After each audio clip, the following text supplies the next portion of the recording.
Selamat berjumpa kembali, teman-teman. Salam hangat, Rahayu, Bagja, Waluya.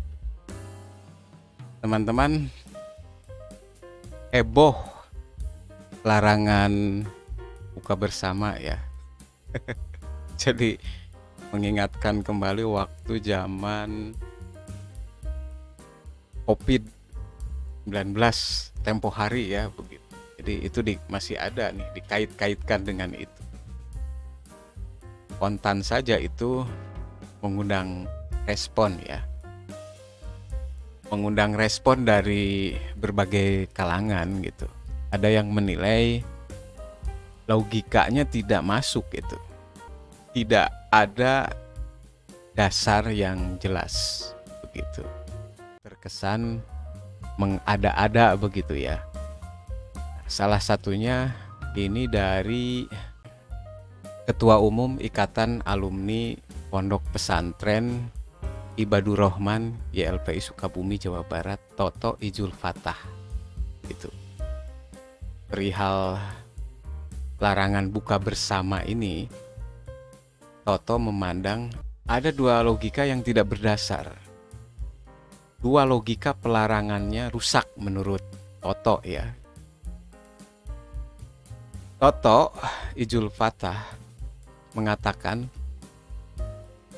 larangan pejabat untuk berbuka bersama telah merusak dua logika yang menjadi dasar pelarangan tersebut, yaitu logika transisi COVID dan logika susulan perlunya kesederhanaan. Begitu. Seperti yang dilansir oleh republika.co.id.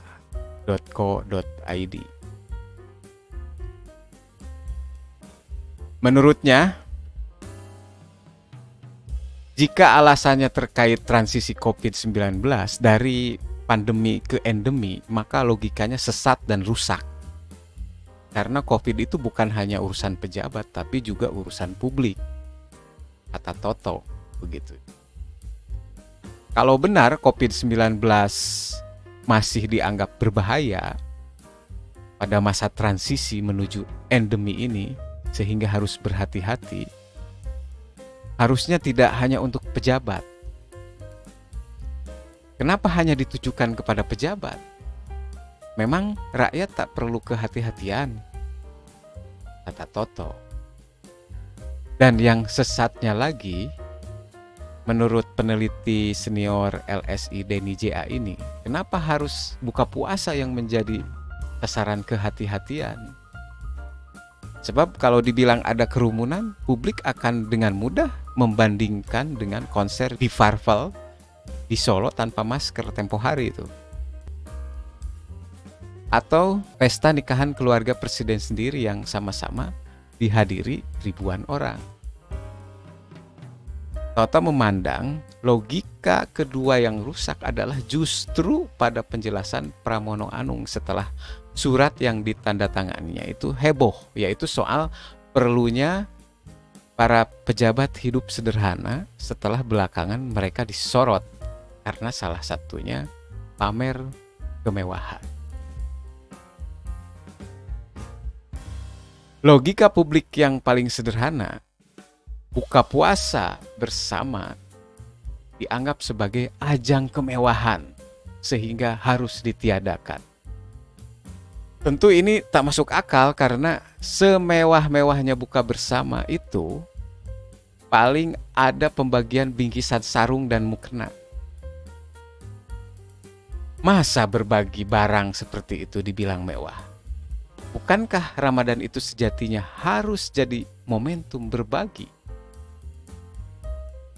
Toto menegaskan. Karena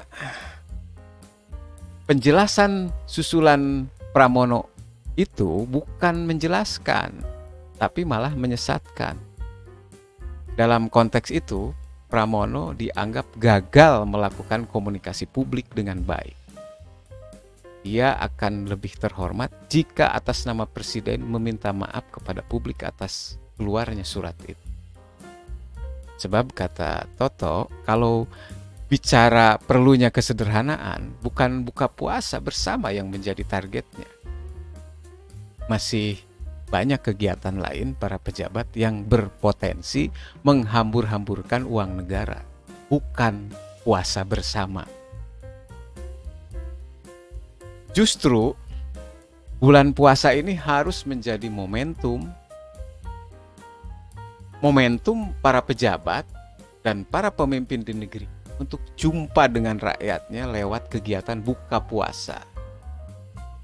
Tentu sambil juga mendengar aspirasi rakyat yang diundangnya. Sebab esensi utama puasa itu bukan berhenti pada puasanya, tapi pada dimensi sosialnya, seperti menolong, membantu, dan berbagi. Begitu teman-teman. Nah, Presiden Jokowi melalui surat Sekretaris Kabinet nomor 38 Seskap DKK 03 2023 tempo hari yang memuat larangan para pejabat untuk buka puasa bersama, itu mengundang respon surat yang ditujukan kepada para Menko, Menteri, Panglima TNI, Kapolri, Jaksa Agung, dan para kepala lembaga negara itu akhirnya menjadi kontroversial karena mengundang spekulasi liar. Nah itu teman-teman, kemarin nih di awal puasa ada yang sempat mencuat juga nih, termasuk hal-hal yang sifatnya justru kontradiktif begitu ya. Larangan berbuka puasa kemudian dibenturkan dengan anjuran hidup tidak bermewah-mewahan, terutama untuk kalangan pejabat setelah tempo hari digempur oleh isu-isu yang tidak menguntungkan begitu ya. Tampaknya ini memang harus menjadi introspeksi bersama begitu. Karena saat ini sebetulnya isu pandemi sudah tidak relevan lagi. Lumrah jika ada kalangan yang memandang bahwa pelarangan buka bersama itu tidak berdasar begitu.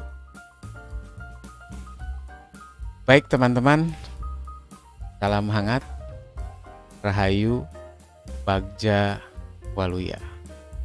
Assalamualaikum warahmatullahi wabarakatuh.